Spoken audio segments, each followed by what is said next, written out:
స్వామి శరణం అయ్యప్ప శరణం అంటూ స్వామిని దర్శించుకొని మురిసిపోతారు అయ్యప్ప మాలదారులు.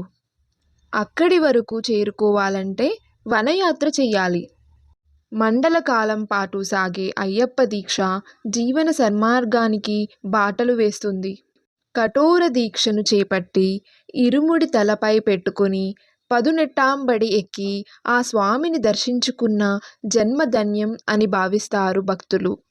అయ్యప్ప దీక్షలో అతి ముఖ్యమైన ఘట్టం వనయాత్ర. అయ్యప్ప సన్నిధానికి చేరుకోగలిగే మార్గాలలో ఇదే ప్రధానమైనది. ఇరుముడిని తలపై పెట్టుకొని కల్లుం ముల్లుం కాలికి మెత్తై స్వామియే శరణం అయ్యప్ప అంటూ ఉత్సాహంగా సాగుతుంది వనయాత్ర. పుణ్యనదుల్లో స్నానమాచరించి దట్టమైన వృక్షాల మీదుగా వచ్చే ఔషధ గాలులను పీల్చుకుంటూ ఏదో తెలియని శక్తితో ముందుకు సాగిపోతారు. ఇది సాక్షాత్ అయ్యప్ప స్వామి నడిచి వెళ్ళిన మార్గమని చెబుతారు. అయ్యప్ప మాల ధరించిన స్వాములు శబరిమల దర్శనం కోసం పెద్ద పాదం మార్గంలో కొందరు, చిన్న పాదం మార్గంలో మరికొందరు వెళతారు. ఇంతకీ పెద్ద పాదం చిన్న పాదం అంటే ఏంటి? ఎలా చేరుకోవాలి? జీవితకాలంలో ఒక్కసారైనా వనయాత్ర చేయాలని ఎందుకు చెబుతారు?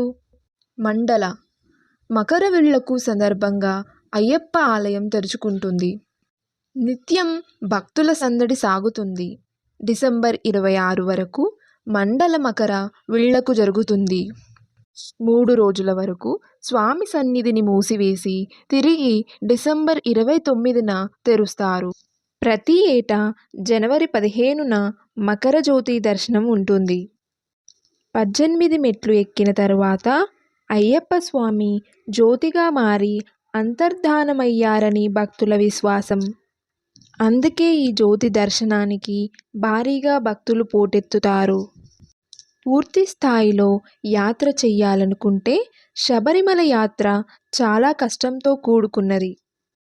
ఎరుమేలి నుంచి ప్రారంభమయ్యే యాత్రలో భాగంగా కొండలు, అడవులు, రాళ్ళు, రప్పలు దాటుకుని శబరిమల చేరుకుంటారు. పెద్ద పాదం నుంచి కష్టంగా సాగే యాత్ర చిన్న పాదం నుంచి కొంత సులువుగా ముగుస్తుంది. పెద్ద పాదం అంటే ఏంటి? పెద్ద పాదం అంటేనే వనయాత్ర అని పిలుస్తారు. ఎరుమేలి దగ్గర ప్రారంభమయ్యే యాత్ర సుమారు 58 కిలోమీటర్ల దూరం కాలినడకన భక్తులు స్వామివారి సన్నిధికి చేరుకుంటారు. అడవి గుండా సాగే పెద్ద పాదం యాత్ర రాళ్ళు, రప్పలతో నిండి ఉంటుంది. ఎక్కడా రోడ్డు కనిపించదు. మధ్య మధ్యలో పక్షులు, జంతువులు, సెలయేర్లు, లోయలు కనిపిస్తాయి. ఈ దారి మొత్తం ట్రాకింగ్ చేసుకుంటూ వెళ్తే ఆ అనుభూతే వేరు. ఎరుమేలిలో ఉన్న వావర్ స్వామిని అనగా అయ్యప్ప స్వామి స్నేహితుడు అనంతర కాలంలో భక్తుడిని ముందుగా దర్శించుకుని అక్కడ పేటతుళ్ళై అనే నాట్యం ఆడతారు. పేటతుళ్ళై తరువాత ధర్మశాస్త్ర ఆలయంలో ధనుర్బాణధారి అయిన అయ్యప్పను దర్శించుకుంటారు. ఇక్కడ నుంచి భక్తుల వనయాత్ర మొదలవుతుంది. శబరిమల చేరుకునేందుకు వనయాత్ర అత్యంత కష్టంగా సాగుతుంది. అప్పటి రోజుల్లో శబరిమల చేరుకునేందుకు వనయాత్రనే అనుసరించేవారు.